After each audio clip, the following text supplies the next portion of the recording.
Hey, yo, what is going on, man? It is the King Hitman here, and I want to discuss while we go through Universe 6 Super Battle Road. It's gonna be, is this Extreme Super Battle? It is Extreme Super Battle Road. This is stage 34. It is an older stage, but I just want to go in here. I hadn't beaten it yet. I told myself, I said, I ain't gonna lie, I kind of want to wait until, I think at the time, I was like, I'm going to wait until Universe 6 gets buffs, and then we got Kale, or maybe Kale was announced, and I didn't feel like doing it. It was, or I knew about her already, right? And she had already dropped on JP. It was something like that, and I was like, man, I'm going to do this later. I just am not even going to try, because this team is so unfun to me. I really do not enjoy running this team. So here we are. With that being understood, we are going to keep... I'm not even here to actually go through the stage. I feel like I could auto the stage if I wanted to bad enough, because AGL KALE is that good. But we are here to talk about AGL KALE. When you look at the situation the game keeps putting itself in, it's very bizarre and uncanny. For a Dokkan Fest to drop that's as powerful as KALE is, but still be so dependent on another unit that that unit just doesn't exist. It's not like, you know, Carnival Gohan is really, really good, but he wants a Goku or a Piccolo or whatever around so he can do his unit super. Or it's not like, you know, an intro animation needs to be triggered based on having, let's say, another Future Saga category ally alongside one of the worldwide units, or like whatever condition it might be. KALE's entire kit is predicated on an ally based on Universe 6. KALE is really, really hard to use when you don't have that around, but she's so...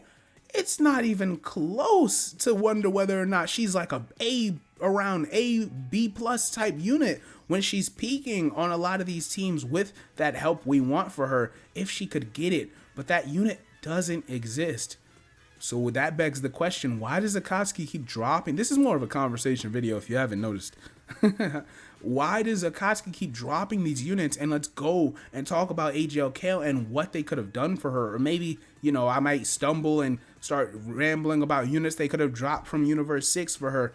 And at the time of this recording, there actually is a unit that's possibly on the way. I don't know if it's going to save her or what, but we do have physical Champa's EZA on the way. Let's talk about, matter of fact, we can talk about him because he's going to be important. The Boda Magetta, the Int one is going to awaken. STR Frost, they're all going to EZA. Thank you for not dodging. Thank you, Caulifla. Anyway, AGL KALE's leader skill, like you look at her leader skill, it has value. I'm not saying it's perfect, right? It's not one of the best leads in the game or anything like that at the moment, but it has value. So it's not like you struggle to build the category of transformation boost. You struggle to build Universe 6, which is all she cares about. Her super attack effect is standard. I mean, for a hard hitter, right, she's supposed to just do a whole bunch of damage at the first level of her kit, greatly raising attack for the one turn.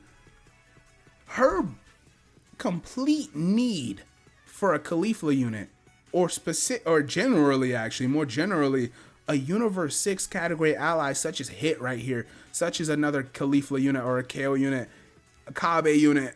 We need that so badly, or this is going to be one of the bigger tragedies in recent games history, because I know we see units that are fumbles, right? You might look at, say, Raditz. I was trying, bro. I really tried to be polite today, but damn it, we have to talk about Raditz if we're going to talk about this situation. You look at units like Raditz where, you know, he drops and he's a meme immediately. Like, he's a joke of a unit off rip. We just clown on Raditz, and it's still ongoing every once in a while. We still see people try to defend him. Of course, it's just joking copiism. KALE is really good. So, like I said, it's going to be a big tragedy if we don't take advantage of what she's capable of doing on a lot of these teams. But that unit has to exist. When I look at her in Super Saiyan 2 and you look at her ability to guard and become the slot 1 unit, it's not even that you need that Universe 6 category ally to cover her the entire fight. KALE just wants to reach, what is it, turn 4 on her active, and she will become one of the more dominant units in the entire game. Like, she starts off really good as Berserk KALE. She becomes one of the most dominant units in the game. Now, she can get exposed by AoEs in her Berserk form because she needs to super attack to get her damage reduction, things like that. Yeah, for sure, for sure. But, bro, it's like you won't even give her a shot. I mean, I look at units like the Blue Duo and I look at units like Tech Zamasu, and it's like, yeah, they're the centerpiece of the biggest celebration of the year. I understand why people would get angry about the idea of, say, AGL Goku Black, you know, from a year ago being a terrible banner unit because now it's like he never had a purpose. Or you can get mad at Ins Goku Black, Easyang, and not being the Easy that most of us wanted him to be, but still having value on the team, right? When we compare whatever the equivalent, which is AGL KALE Caulifla, who is alright, like they're tolerable, but they're definitely not what she was looking for, and they're not power boosted enough to be tolerated. When you look at, there's nothing for Kale in the game. So this is before I made this EZA video. Maybe I should have waited until after to see if these hit sub EZAs that are coming to JP are gonna fix her. But I just was getting frustrated because I was looking at the fact that I didn't do this mission, and I'm like, damn, I have a Rainbow Kale friend available to me, and I realized I pulled her on global. This is the bigger picture of this type of conversation, is I pulled her on global on her initial banner. She had the discounts. I did the first 3, multis or whatever. I got her on it. I can't use her, bro. I can't use her. Like, it hit me for a moment. I can't use the unit I gave Akatsuki, my stones for. I don't have any place where it makes sense to use her in high leverage content. Don't talk to me about Dokkan events. Don't talk to me about doing it, like I'm here in Super Battle Road. This is nice, sure. But if I really tried hard enough, I could have beaten this without her. I just don't feel like doing, I'm dead serious. I never felt like trying hard enough to beat this stage. And like, we're talking Red Zone, we're talking Divine Wrath, Mortal Will, we're talking certain Infinite Dragon Ball history stages, we're talking certain, more than this. I can't even use Kale in Battlefield to get her maxed out, really, unless I forced it. And the unit, when I say force it, I'm talking bringing Tech Caulifla to cover up slot 1. That unit would have to be a Pure Saiyan or Universe Survival Saga character just for Tech Caulifla to even be there. And Tech Caulifla is really OP, but they went out their way to stop dropping Pure Saiyan enemy bosses because of units like Tech Caulifla. So the future of the game indicates that they're not going to do stuff like that very often anymore. When she came out, I don't know what they were thinking giving her a guaranteed dodge, but they gave it to her. And ever since then, it seems like they drastically regret that, like vehemently regret that decision. They never want to make a landscape like that again, where those Kale and Caulifla units were running the game for a fairly extended period of time.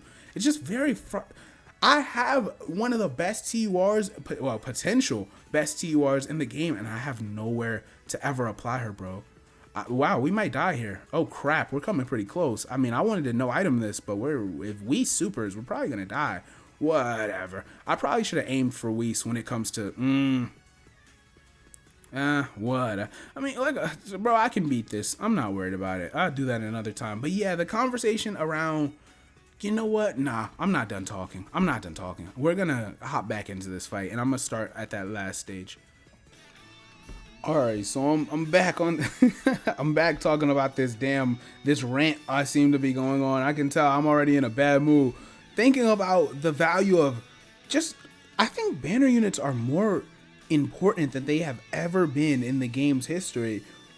I guess you could count like the early years of the game, sure. But I'm talking about recent, like modern Dokkan history. I think they've never been this important because you're giving these units these bizarre and abnormal, weird, whatever you want to call them, niches. And then the banner unit for some of these, like STR Super 17, AGL Kale, like, I didn't even want to say Tech Frost's name in this video. I didn't want to say his name, but we're already here. These units are selling hard, and they're costing their primary unit a lot of value and a lot of, if you can't summon on their initial banner, well, red coining them seems like it's probably going to be a bad idea down the line unless they get some massive help, i.e. Int Majin Vegeta last year for Saiyan Day, and then Vegeta and Trunks drastically upped his value. When you look at these units, what am I supposed to feel besides frustrated with the system that Akatsuki's putting in place where it feels like they don't test their units? I know it's like a joke that runs around every once in a while. I mess around and I say that to myself sometimes, or like think it myself. I see it on Twitter. I mean, it feels like they don't test their unit. I can't believe how great that Tech Frost is so bad. And it feels like they don't even understand what the unit's role is supposed to be, and the banner units, this can't happen. I mean, Orange Piccolo has his banner unit. Was his banner unit it had to be the Pan, and I would assume Gohan's banner unit was the STR Gohan and Goten. But like Orange Piccolo had Int Pan, who's really good at the time, and then STR Piccolo from the other, you know, worldwide map, well, the major campaign, the last dual campaign. I don't understand what the mindset is with some of these units, bro. How often are they about to keep doing this? It's not like it's super, I don't want to call it like toxic, right? I don't want to call it the worst. I'm actually about to, I'm ashamed of myself. I'm about to use an item right now. Am I? Can I get rid of Beerus? No, because Kale and Khalifa are so annoying, bro. Can I get rid of Beerus? Let's try to get rid of Whis. Worst comes to worst, bro. I ain't gonna lie. I'll do this off camera. Whatever. I just wanted to talk about the AGL KALE situation and how I'm just ashamed. Really, I should have aimed that at Beerus. I probably, just in case we got hit, I probably should have aimed that at Beerus. But yeah, it can't really say much more. You know, only the game's timeline is going to tell us for the future if they keep this up. But there's no point in these garbage banner units. It hurts now more than it ever has to have these unique and distinct characters come out and then have no place in the game as premier cards. This isn't the category era where it's like, you know, Tech Super Saiyan 3, Broly might have been mid comparison to his brethren, but he still had immense value just because Extreme Tech as a monotyping was the worst at the time for a long time. You could argue it is right now if it wasn't for Tech Merge Zamasu, right? There's just so many places where a bad unit would come out and still have a role. But with the 200% era, it feels like if you're a bad unit, you're just beat. Like there's nothing, there's no helping you, there's no saving you, there's nothing we could do for you, bro. You're just done with, and you're gonna be done with until further notice, because only a handful of these 200% leads have gained a massive resurgence post coming out as the card that they are. Don't y'all think that that's a bit concerning?